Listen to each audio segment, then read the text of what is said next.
Zəki Müren'in repertuarından ən çətin mahnılarından biri Qorxmaz Əlili Canzadənin ifasında.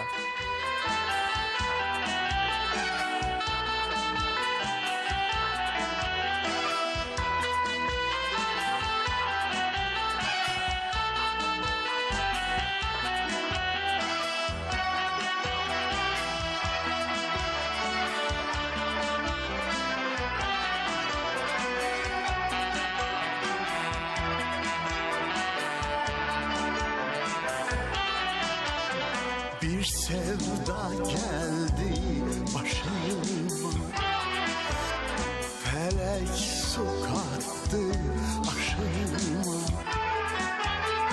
Uyku girmiyor gözüme, unuttu beni zalim, unuttu beni zalim, unuttu beni zalim, unuttu beni zalim.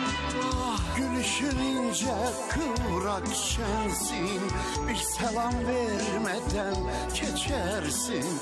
Bilsen beni ne çok üzersin. Seviyorum, seviyorum, seviyorum seni zalim.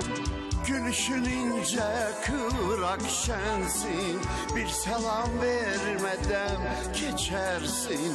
Bilsen beni ne çok üzersin. Seviyorum, seviyorum, seviyorum seni zalim.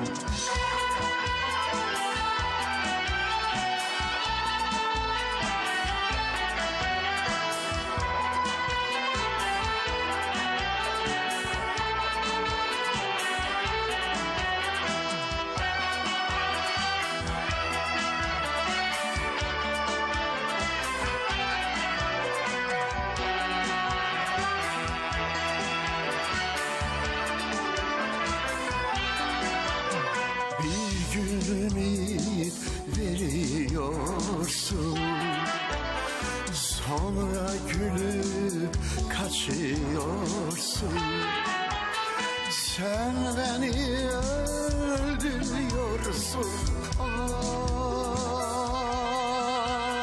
Unuttun beni zalim, unuttun beni zalim, unuttun beni zalim, unuttun beni zalim. Gülüşün ince kıvrak şensin, bir selam vermeden geçersin. Bilsen beni ne çok üzersin. Seviyorum, seviyorum, seviyorum seni zalim. Gülüşün ince kıvrak şensin, bir selam vermeden geçersin. Bilsen beni ne çok üzersin. Seviyorum, seviyorum, seviyorum seni zalim. Seviyorum seni zalim, seviyorum seni zalim.